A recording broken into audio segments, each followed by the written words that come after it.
Good day, everyone. Let us talk about the course description and lecture 1 of this course. The course includes the study of the different methods and techniques in lie detection, the anatomy of lying, its theory, kind, and types. It also includes the procedures in the conduct of polygraph examination, the history, personalities, and development of lie detection in the different countries as a tool of crime investigation and also in relation to court proceedings.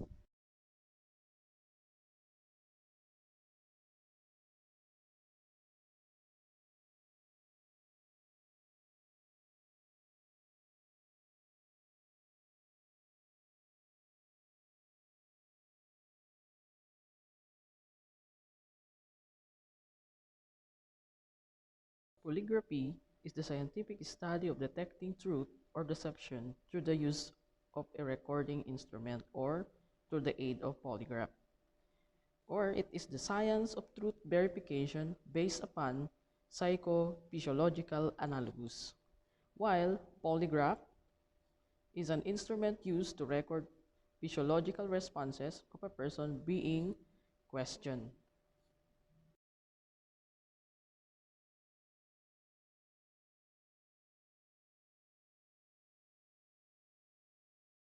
The word poly means many or more, while graphos means writings or graphs.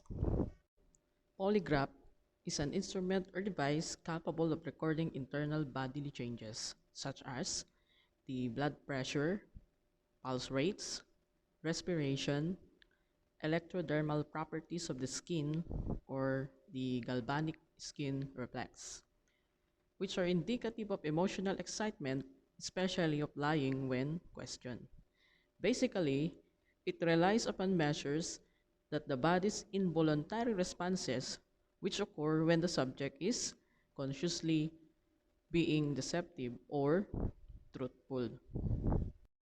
Next topic, we have lying and deception.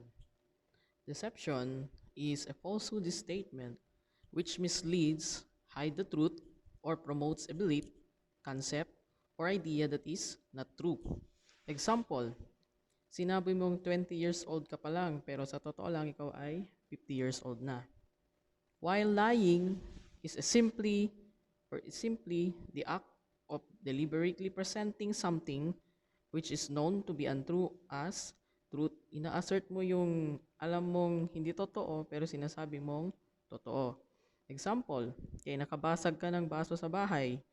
Nung tinanong ka kung sinong nakabasag, sinabi mong hindi ikaw. Take note that lying is a form of deception, but not all forms of deception are lies. One of the early methods of detecting deception is trial by combat.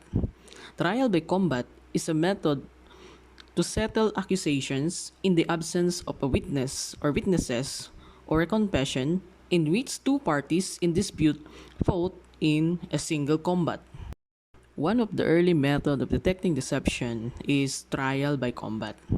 Trial by combat is a method to settle accusations in the absence of a witness or witnesses or a confession in which two parties in dispute fought in a single combat.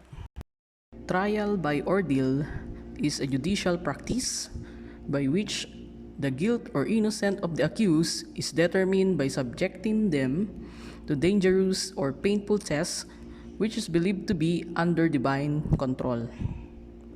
Next topic, we have the types of ordeal. One, we have the ordeal by heat and fire. The accused was compelled to walk barefooted through a fire, usually 9 feet. If remains unhurt, then he is innocent.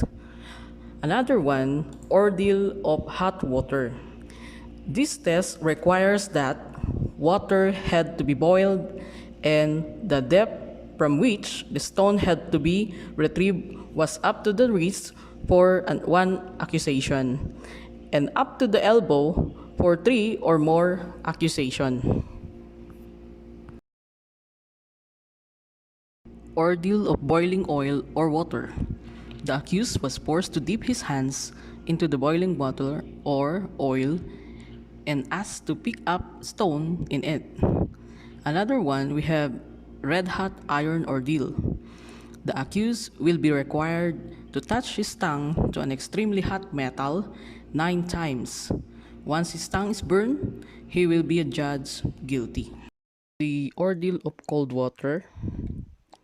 So, ang ginagawa dito, kaya tinatali yung accused natin sa kanyang arms, tapos tinutulak siya sa river. Pag siya ay nag-float, siya ay hindi guilty.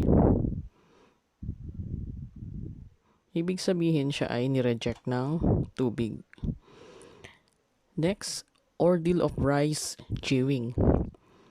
So, ang rice chewing, pinapakain muna ng grains ng rice yung ating cues.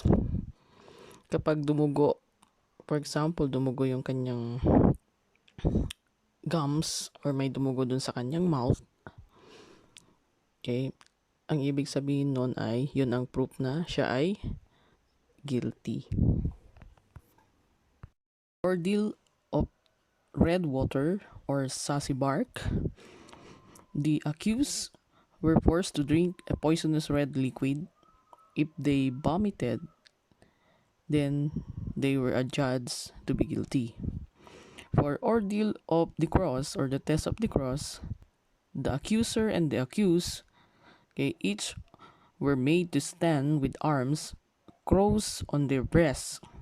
The one who endured the longest was deemed to have told the truth, and the other is liar. Next, we have ordeal of axe or the test of the axe. A suspended axe was spined in the center of a group of suspects. When the axe stopped, whatsoever was in line with the blade was supposed to be guilty, as pointed by divine providence. We also have candle ordeal or the test of candle. Suspects are given lighted candles of the same sizes, and the owner of the candle that died out first is the guilty.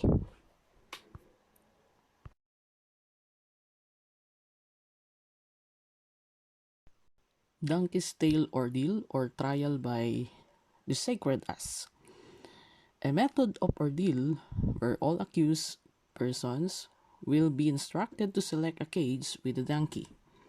Using a donkey's tail, they will strike the donkey, and whichever cries first will be adjudged guilty. Trial of the Eucharist. This trial is reserved for the clergy and administered with a ceremony, and believe that Angel Gabriel will descend from heaven and prevent the accused from swallowing the food given to him. Hereditary sieve was mentioned by Dr. Hans Gross in his book. The deception criteria were described as follows. If the bean jumps out of the sieve, the owner of the name pronounced is innocent. If the bean remains in the sieve, the person named is the thief. Next, we have the trial by or balance. The scale of balance is used where the accused is placed in the other end, while a counterbalance is made. If he were be found to be lighter than before, then he will be acquitted. In trial by torture, the accused was put in a severe physical test. If the accused can endure such torture, he will be considered innocent. Trial by ordeal of snake, a cobra and a ring are placed in a pot, and the dependent is tasked with retrieving the ring from beneath the snake without being bitten. So, pag nakagat siya, ibig sabihin siya ay guilty. Next topic, we have ordeal by red hot needle. A red hot needle was drawn through the lips of the accused. If innocent, no blood will be seen flowing out. Ordeal of the tiger. Accuser and the accused were placed together in the same room, and a tiger set loose upon them. If both will survive, further elimination followed. Drinking ordeal. The accused was given a decoction to drink by a priest. If innocent, no harm befalls him, but if guilty, he will die. Combination of drinks and food ordeal. The accused first fasted for 12 hours and the given small amount of black-colored water. If the concoction was vomited, the accused was pronounced innocent, otherwise guilty.